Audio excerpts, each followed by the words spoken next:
Makanya kata beberapa mufassir, kenapa pertama surat turun untuk Iqra, Iqra bismi rabbikal ladzi khalaq. Itu Allah sama juga mengatakan gini, bacalah Tuhan. Tuhan itu siapa? Ya Tuhan yang berstatus khalaqah. Masa Tuhan berstatus khuliqah? Ya di mana-mana Tuhan harus berstatus khalaqah, pencipta. Masa Tuhan berstatus khuliqah, diciptakan? Terus orang kafir mulai mikir, berhala diciptakan, ini diciptakan. Jadi hafal Quran itu ya diilmoni lah, jangan hafal toh. Kan kita punya guru-guru yang alim. Di sini ada Qudsi, ada TBS, sarananya banyak. Dulu ketika Mbak Arwani ada Batu Rehan, selalu di Kudus itu ada orang alim, ada orang hafid.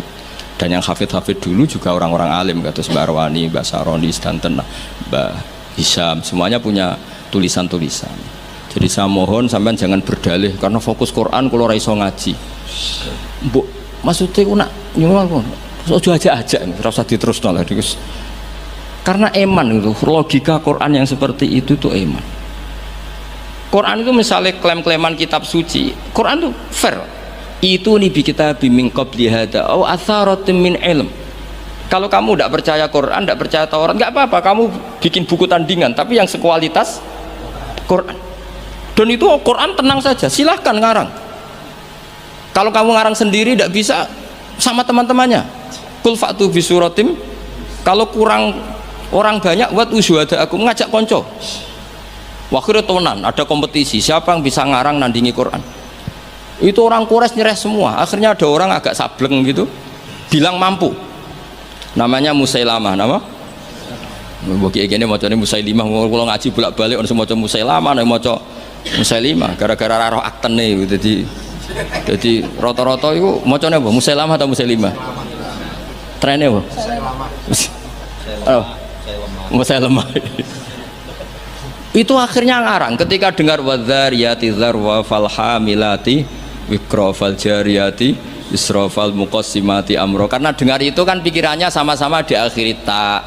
Terus pokoknya pikirannya gitu. Padahal wadzariyati dzarwa itu, zarrah itu kekuatan yang dahsyat. Disaingi wazariati zar'a fal hasidati hasda, terus fal khabizati khubza fal lakimati lukma. Jadi terus sampai yang pesen itu iki apa-apaan. Jadi mau wal zariati zar'a, demi perempuan-perempuan yang menanam padi. Mau nek bar ditanam ya wal hasidati hasda, demi perempuan-perempuan yang memanen. Bar dipanen wal khabizati khubza, kemudian jadi roti. Terus fal lakimati kemudian diuntal. Sampai sing pesen ku protes, iki apa-apaan. La yaqulu hadza ila majnun. Sampai sing pesennya kecewa, sing order kecewa. Wah yo ora kasil nek gumuk nyanyi Quran yo ora kasil. Iku apa-apaan niku wong perapatan nak iso kira-kira gitu. Jadi makanya Quran itu ya santai saja, enggak apa-apa. Kalau kamu tidak percaya Quran, kul fa'tu bi asyri suwarim mislihi muftariyat. Kalau asar nggak bisa, surah saja. Enggak, kalau 10 surat nggak bisa, 1 saja. Dan Quran fair sampai wa tu man istata'tum min dunillah. Enggak apa-apa kamu minta bantuan. Sehingga ketika dikarang nyanyi alam nasroh adib ta'u madib, nyanyi parah. Kalau niku apal ora krana kula pecinta Musailamah karena saya peneliti. Nyanyi alam taroh itu begini. Al-filu mal-fil wa ma adraka mal-fil lahu khurtumun tawil wa dailuhu qasir. Kamu tahu apa itu gajah itu apa? Gajah itu hewan yang khurtumun tawil, punya apa? Belalai yang panjang, tapi lahu dailun qasir, tapi apa itu ekornya pendek. Yang pesen saja kecewa. Lha iku cah cilik ya yo roh nak gajah. Kok ora mbok sifati pisan nang ideke kowe matek. Bandingkan dengan Quran, alam taro kaifa fa'ala rabbuka, itu mengandung sejarah. Saya cerita sedikit tentang Ashabul Fil biar kamu tahu kualitas kalimat alam taro, kata alam taro.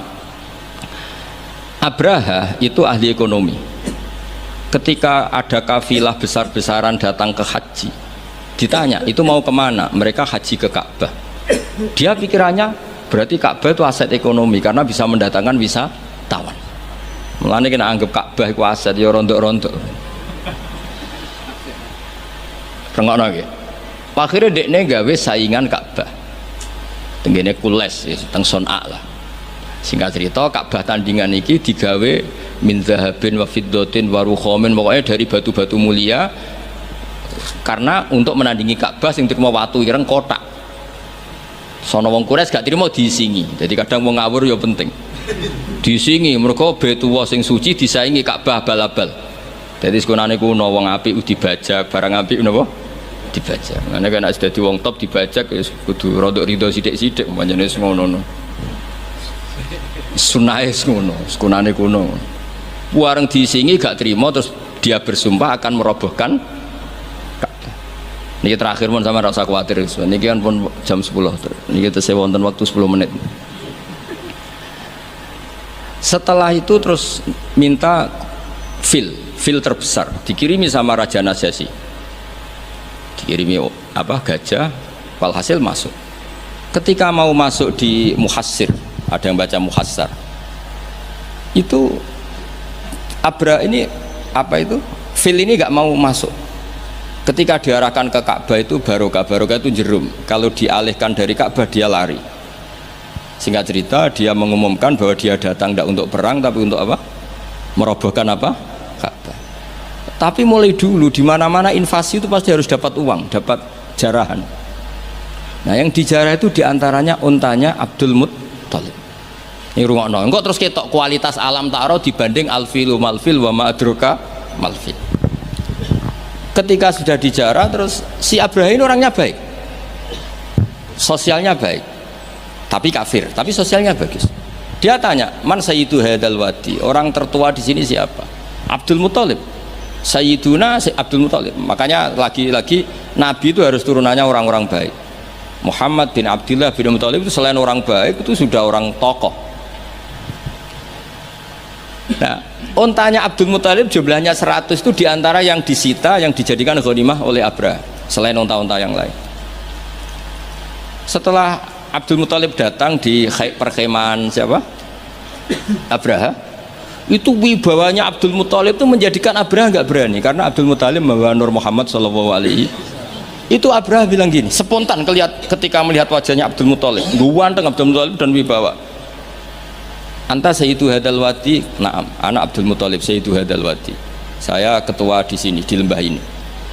Saya sebenarnya ingin kau duduk samping saya, tapi umat saya pasti tidak terima karena ini kursi kerajaan, yang boleh duduk hanya saya. Tapi saya nggak berani duduk di atas kamu. Saking wibanya Sayyid Abdul Muttalib. Akhirnya sama-sama duduk di bawah. Sudah hormat sedemikian rupa Abraha sama Abdul Muttalib, saking wibawanya Abdul Muttalib. Makanya syaratnya kiai ya kudu ana wibawane lah ben piye sawangane. Karena saulqi fi qulubil ladzina kafarur ruh. Makanya Nabi ngendikan nusirtu birru'bi masirata syahrin. Saya itu punya wibawa yang radiusnya itu perjalanan 1 bulan. Ya tidak boleh kiai kok tidak wibawa. Orang wibawa ya jaim lah, jaga imet lah setidaknya supaya kelihatan wibawa. Tapi Abraha begitu kaget ketika ditanya Abdul Muttalib, apa hubungan kamu dengan Ka'bah, dengan Baitullah? Kata Abdul Muttalib, lucu jawabannya, nggak ada hubungan apa-apa, sementing ontaku kembalikan. Kagetnya minta ampun Abraha. Loh, kamu itu sayyidu hadal wadi, semua orang itu khawatir Ka'bah saya robohkan karena itu adalah dinuhum, itu agama mereka. Kamu yang ketuanya malah tidak peduli, tapi hanya peduli dengan onta. Mulai kecewa, saya kecewa hormat kamu. Ternyata kamu orang yang sangat materialistik.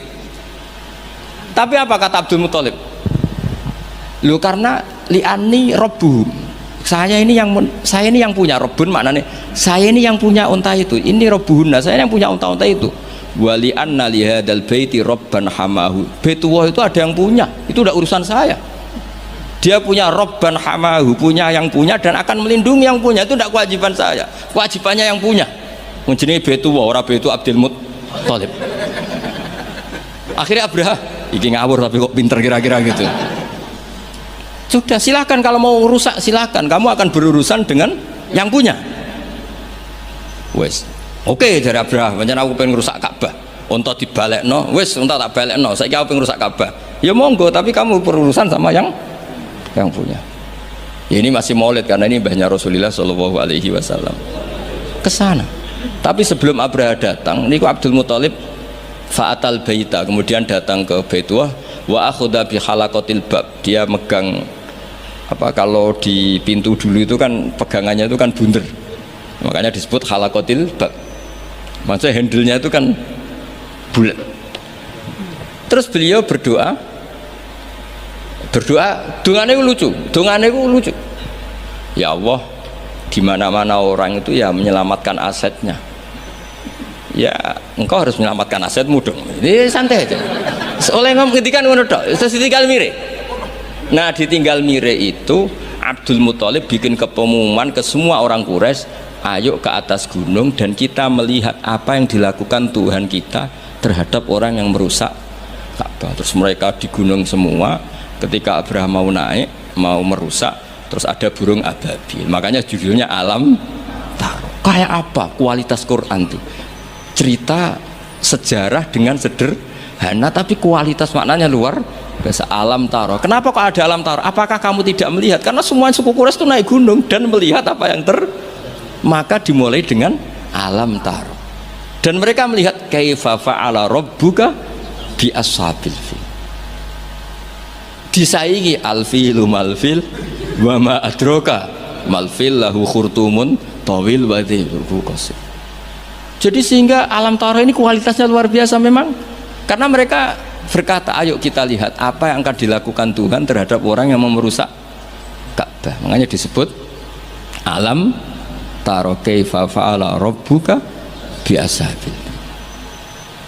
Jadi kualitas Quran itu luar biasa.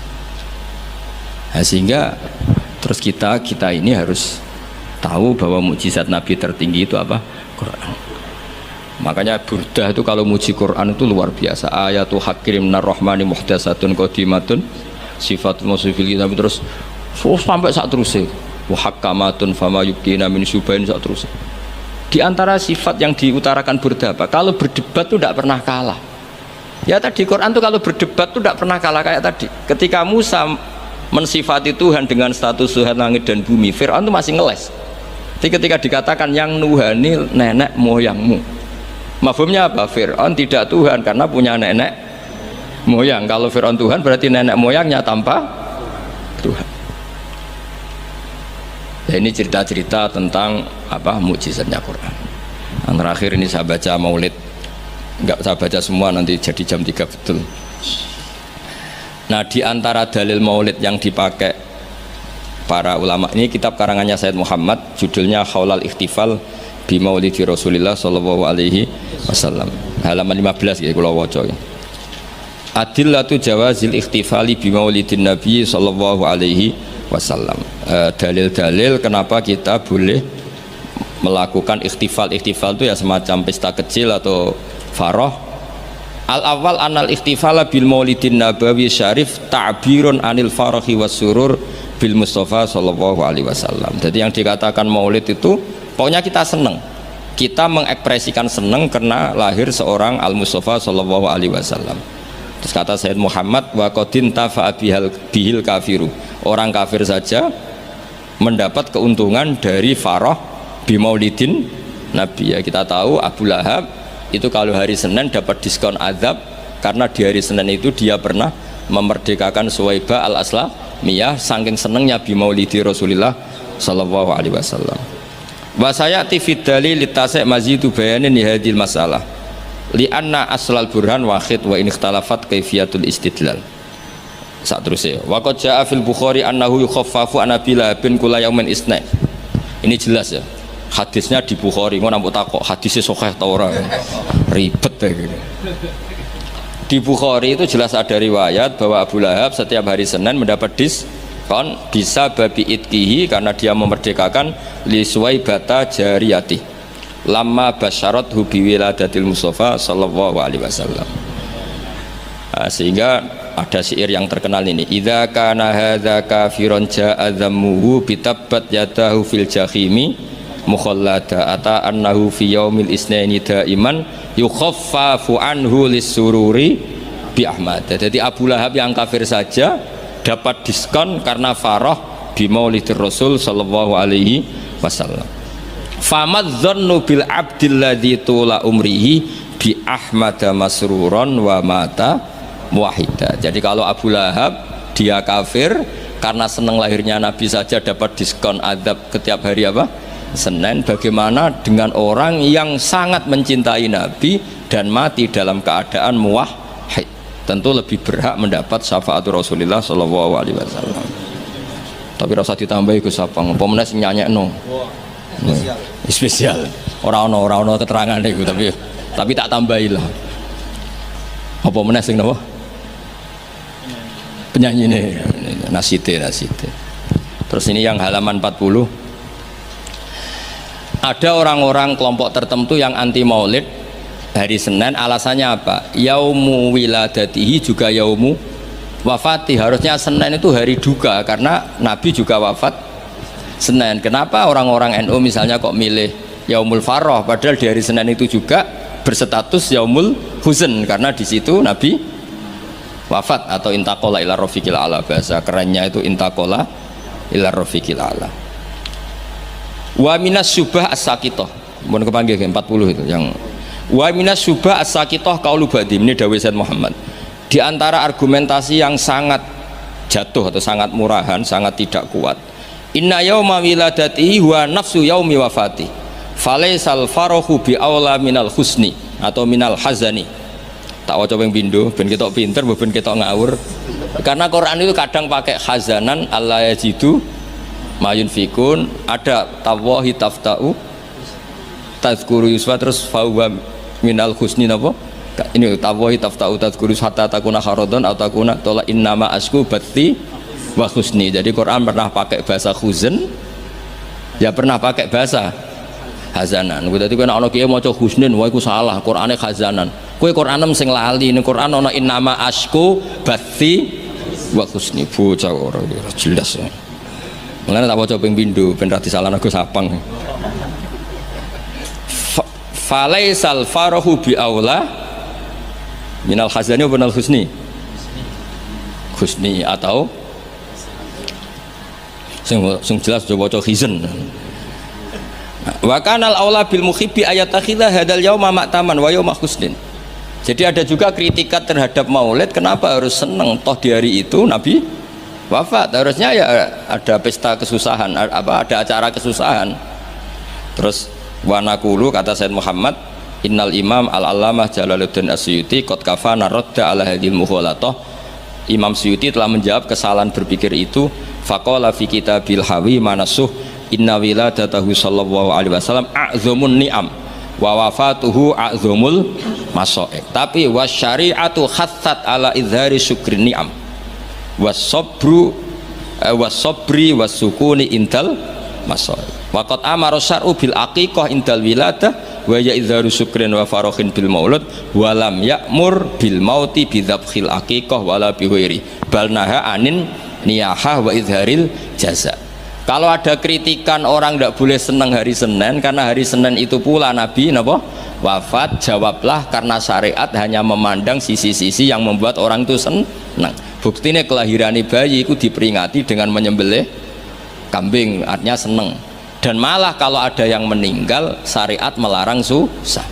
Artinya kenapa kita milih senang untuk hari Senin? Karena sisi yang dikampanyakan syariat adalah al-farah bukan al-huzn. Jadi meskipun Nabi juga memang wafat hari apa? Senin, tapi susah ini kita abaikan, paham ya? Yang kita tonjolkan adalah seneng biwiladatihi sallallahu alaihi wasallam. Itu jelas nih, napa? Jadi napa intine niku walhasil niku kula suwun semua itu ada dalilnya. Jadi yang dilakukan guru-guru kita, malah tenggene kitab Sayyid Muhammad, kalau ada orang yang menyoal menyoal maulid, ini yang halaman 9 pancen kula waca mboten urut nih, pancen sengaja, pancen konstruksinya seperti itu. Maulid itu kan orang seneng lahirnya Kanjeng Nabi Muhammad sallallahu alaihi wasallam. Kula bolak-balik ngaji ku sering cerita, anakmu sing ora jelas masa depane wae pas lahir kowe seneng, padahal iso wae gedene mboten jelas. Itu aja orang ndak ada yang tanya, kenapa kamu seneng anakmu lahir? Padahal masa depan ya mesti kadang gobloknya niru bapake, kadang belinge ya niru, kan ra jelas. Wong kowe dhewe ya ngerti nak ora apa. Iku wae anak lahir semua. Padahal sireng kriting pesek. Lahir harus nangis buan ra karuan. Iku kayak seneng dan tidak ada orang yang protes terhadap kesenangan itu. Apa meneh lahir Rasulullah sallallahu alaihi wasallam wis nggawa anteng, rewesi, sujud. Wah, kok spesial. Lah nek ana wong nyoal farah bi maulidin nabi, apa mereka bisa menjawab dengan pertanyaan lima tafrahuna bin nabi? Mosok kowe iso seneng mbek Kanjeng Nabi? Kan yo lucu, wong Islam kok mempertanyakan piye hukume seneng karo Kanjeng Nabi. Li'annahu ka'annahu yaqul limadza tafrahuna bin nabi sallallahu alaihi. Orang yang menyoal farah bi maulidin nabi bisa kamu tanyakan, dan sama juga dia menanyakan ke kita limadza tafrahuna bin nabi. Pertanyaan ini aneh enggak? Kowe seneng lahirin nabi, kemudian ada orang Islam tanya, kenapa kamu seneng dengan lahirnya? Yang lahirin nabi karuan gak usah ada tidaron kok ditakokno limadza. Mana Dewi Said Muhammad, fahal yasihu ayastura hadha su'alu min muslimin yasyhadu alla ilaha illallah wa anna muhammadar. Kok isane wong Islam kok takok di mana tafrahuna bi maulidin? Mbok yo diangen-angen lho dong yo. Mohon paham nggih. Alhamdulillah. Assalamualaikum warahmatullahi wabarakatuh.